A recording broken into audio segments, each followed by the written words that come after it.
Statesman Nation, here with John Henry as we preview the 2016-2017 men's basketball season. Coach, before we get into talking about this year and all the excitement building around it, got to talk about last year. Tremendous season, tremendous start to Hart play in Division I NAIA play.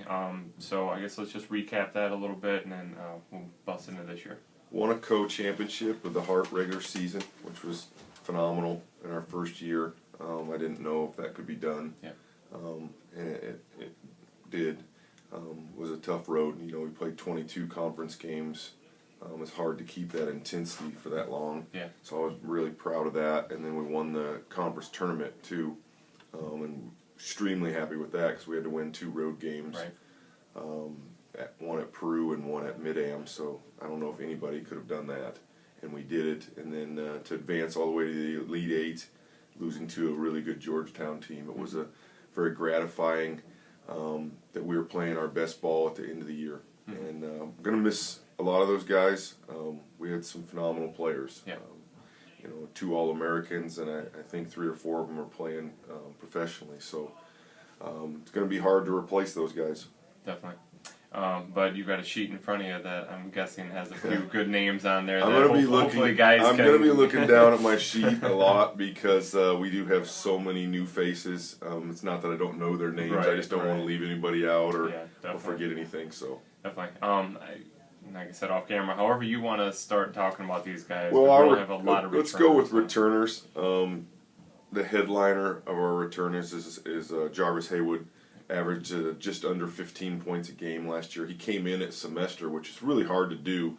You join the number 12th ranked team in the country at Christmas. You don't even know any of them. So for him to fit in like he did last year was amazing. And he's been named a preseason All-American by the Sporting News magazine. We're expecting big things out of him. He's already playing great in practice.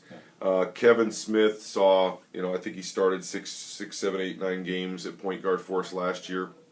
Had an up and down year, but finished really well, and has worked out a lot this off season. Lost a little bit of weight, gained a little bit of speed, and he was playing banged up last year with an Achilles injury from a previous school.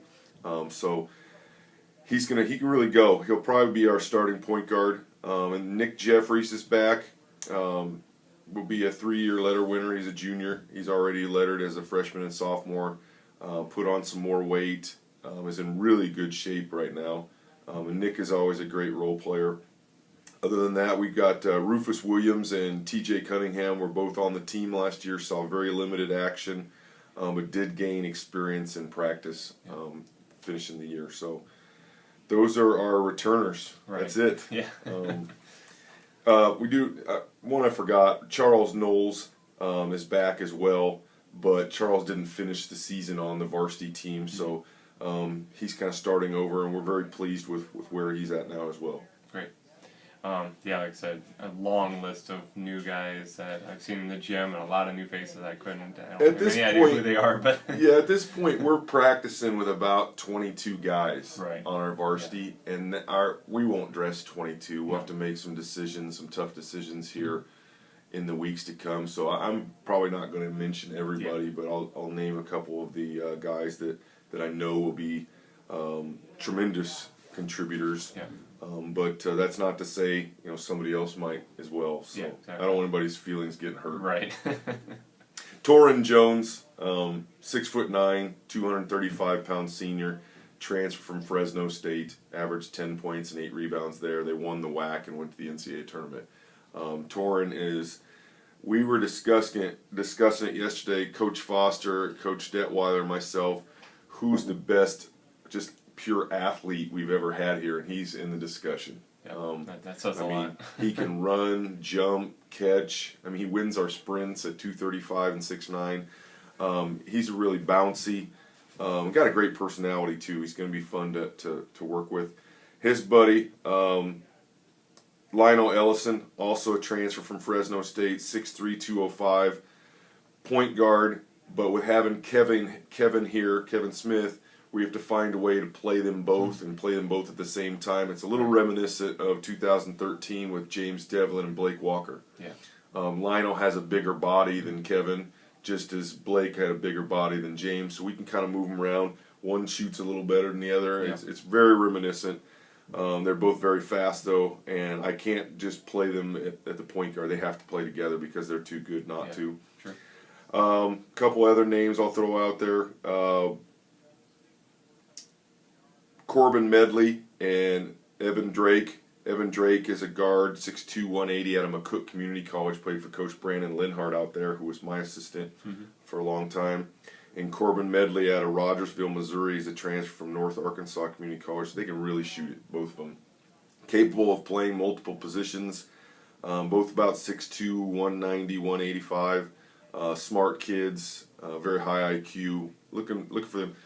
Kind of a throwback to the Schwab, Tyler Staley, Taylor Stoutner type players.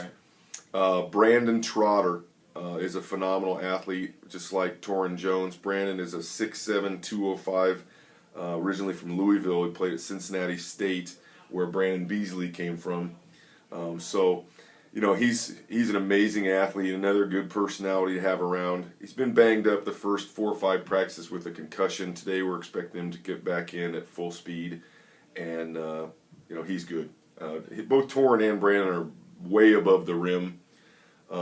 Not quite as Hercules as Brady Burford, but they can jump like him and run like him. So we're really excited about that. And some other decisions have to be made with our other new guys on who's going to redshirt and who's gonna make the actual squad. The guys I mentioned though are pretty good shoe-ins. Yeah. But we've got a few other guys talking about redshirting or moving down to varsity reserve, or you know what we're going to do with them. So we've also got 2 or 3 guys that will be redshirted for academic reasons in a transfer situation, and we're really happy with them. We've got some really good ones. Yeah. So looking towards the future. Yeah. Yeah. Yeah. Great. I assume you've got everybody covered.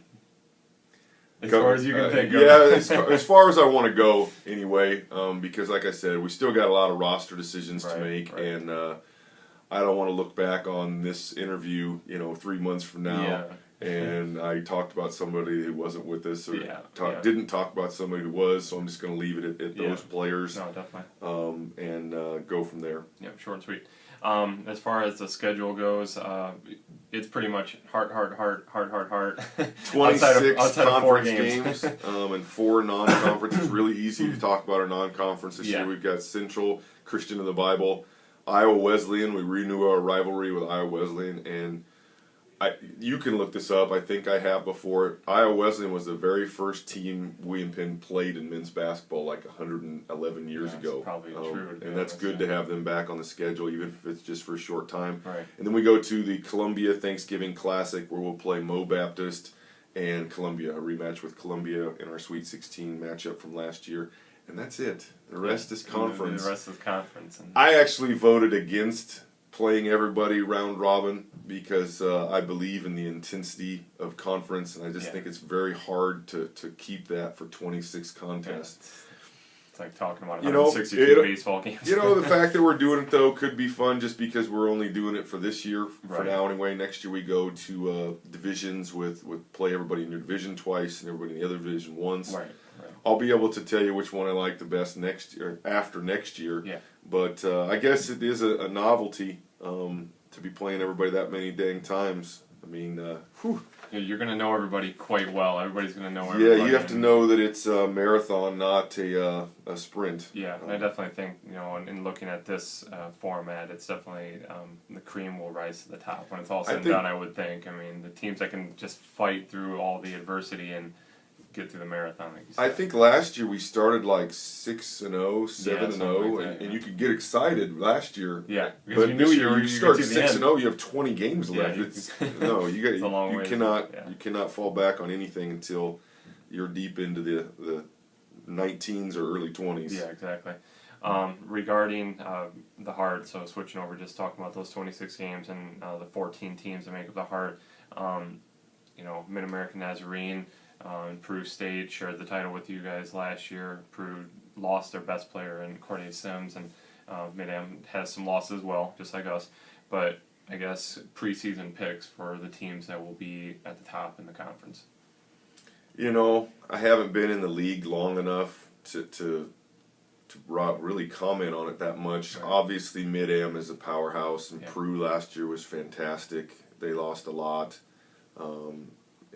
Graceland was great. Avila was great. I mean, but I think anybody can rise up year to year, because the year before that, Benedictine went to nationals twice. Mo Valley was in nationals. Central Methodist is always really good. I mean, Evangel, traditional national powerhouse. Right. I really couldn't tell you. Yeah, you know. and I think that's going to be the case. And then Mount Mercy's going to be coming into Yeah. the picture, and they've We've been traditionally strong in We've D2 been the last however tussling many years. with Clark and Mount Mercy and Yeah. Grandview for a long time, and to have all of us still going at it is going to be fun. Yeah.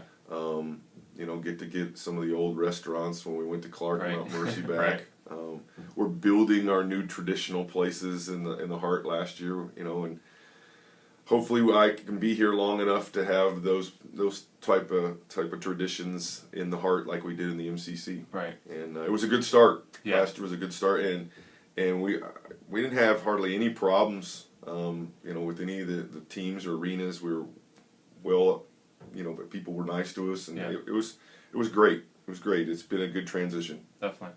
All right, Coach. Well, you guys start November 3rd, as you mentioned, Central Christian of the Bible. One of just 4 non-conference games, and then about 9 days later, I think you guys start up with Central Methodist. So get right into the conference season. But I guess overall, being you have so many new kids, the obvious answer is to the question of, what's it going to take to be successful is, getting all these guys to work together. But I'll let you put that in your own words. What's It's the key the to same success? thing we always say. I mean, we always have a good amount of transfers mixed in with some high school senior recruits, and getting them all to mesh, getting them all to play together, getting them all to play to win. For each other, not just yourself or your own agenda, is always the key. Keeping people healthy, keeping people out of trouble, Right. Keeping people in class, all those things. It's the same thing every year since you've been here with me. Everything lines together. Good things can happen, and we've been fortunate that they've happened quite a bit in the last 10, 12 years, and hopefully we can just follow that blueprint and make it work again. Definitely. All right, Coach. Well, thanks so much, and we look forward to seeing the full roster and seeing the team out on the court next month. So, All right, thanks so thank much. you.